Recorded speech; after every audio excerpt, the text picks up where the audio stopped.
प्रिय किसान भाइयों, डियर स्टूडेंट्स, जैविक खेती से जुड़े हुए सभी देवियों एवं सज्जनों, मैं doctor DK. Singh, professor Pantnagar university. जैसा कि मैं पिछले वीडियोस में भी आपको जैविक खेती के बारे में बताता आ रहा हूं कि जैविक खेती आप किस तरह से करें, कौन कौन सी फसलें लगाएं, किस तरह से करें कि आपको ज़्यादा से ज़्यादा उत्पादन मिल सके और उत्पादकता आपकी बनी रहे और आप इससे फ़ायदा उठा सकें ज़्यादा से ज़्यादा। किसान भाइयों, मैं आपको एक चीज़ बताना चाहता हूं कि जैविक खेती में जो प्रजातियां होती हैं, प्रजातियों किसी भी फसल का, वो प्रजातियों का बहुत बड़ा महत्व होता है कि हम कौन सी प्रजातियां लगाएं कि जिससे हमारी उत्पादकता पे कोई प्रभाव न पड़े और उत्पादकता हमारी अच्छी उत्पादकता जैविक के अंतर्गत बनी रहे।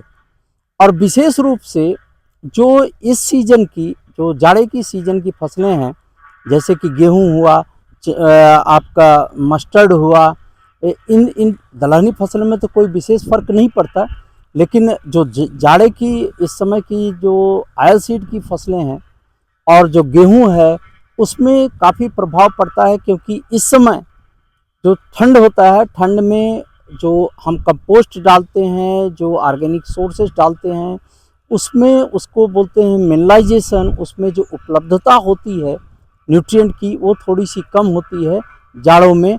और उसमें जो जीवाणुओं का जो प्रतिक्रिया होती है, जो क्रिया और प्रतिक्रिया होती है जीवाणुओं की, वो क्रियाएं जीवाणुओं की कम होती हैं।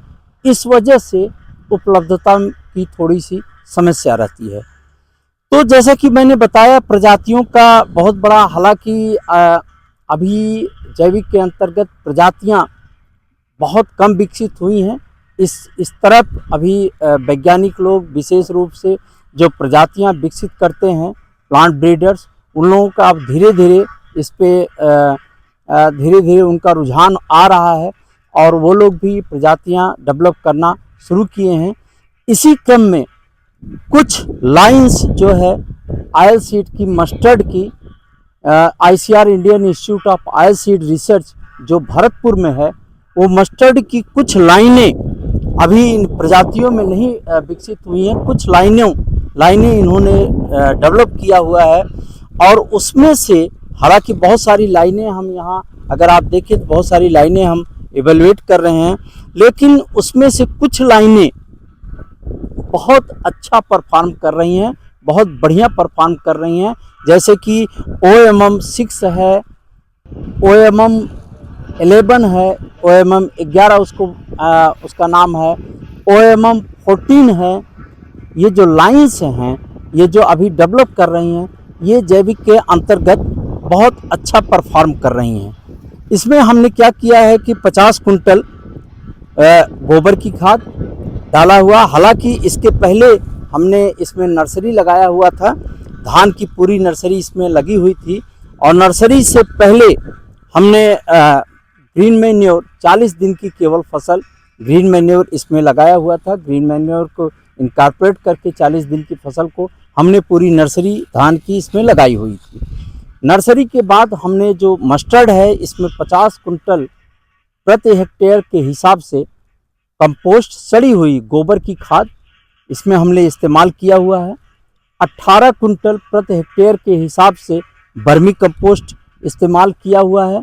और इतना ही इसमें हमने जो पोल्ट्री मैन्योर है, मुर्गी की खाद है, वो भी लगभग 18 कुंटल प्रति हेक्टेयर के हिसाब से डाला हुआ है। और इसमें आप देखें तो बहुत अच्छा परफॉर्मेंस है। लगभग सारी जो लाइन से हैं, वो लाइंस का सबका परफॉर्मेंस बढ़िया दिख रहा है।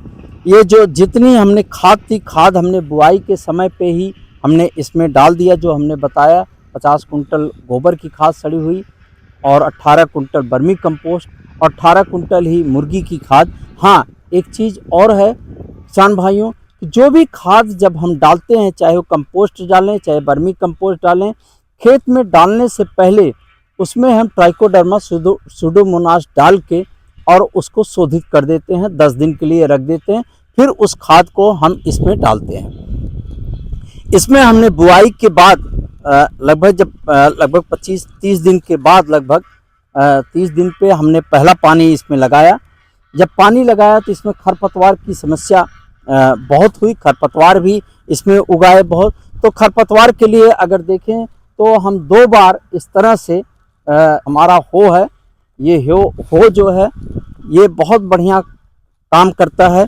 इसमें इस तरह से इसको एक बार हम पहले ही चला दिए थे, जैसे खेत कंडीशन में आया, और इसी से हम इसमें हो चलवा के और खरपतवार ख़त्म कर दिए, और दोबारा अभी एक बार और चलवा दे रहे हैं इसमें।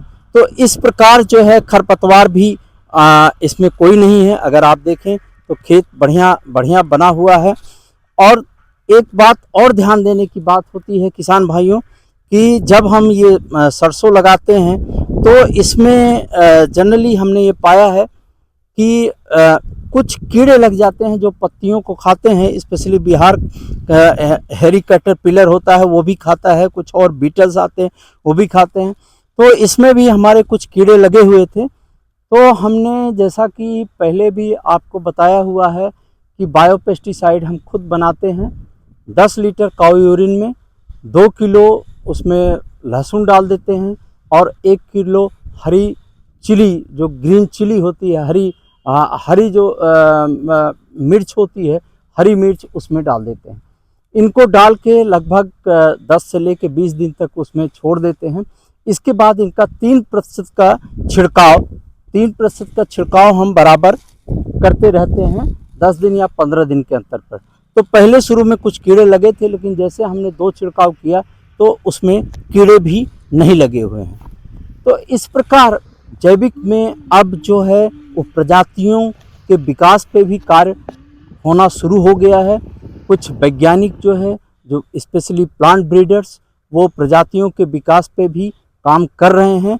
और ये आपका उसका एक उदाहरण जो है, एग्जाम्पल जो है वो आपके सामने है, कि मस्टर्ड में जो है, मस्टर्ड की कुछ लाइनें यहाँ हमने लगाई हुई हैं, और बहुत बढ़िया मस्टर्ड क्रॉप जैविक के अंतर्गत लिया जा सकता है।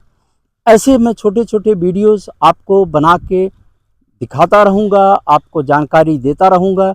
आप लोगों से अनुरोध है कि आप ज़्यादा से ज़्यादा हमारे इस वीडियो को किसानों तक पहुँचाएँ, स्टूडेंट्स को पहुँचाएँ, स्टूडेंट को शेयर करें, किसानों को शेयर करें, जिससे उनको नॉलेज में, उनके जानकारी में इजाफा हो कि जैविक खेती को कैसे करें, किस तरह से करें। आज के लिए बस इतना ही। बहुत बहुत धन्यवाद। नमस्कार। जय हिंद, जय भारत।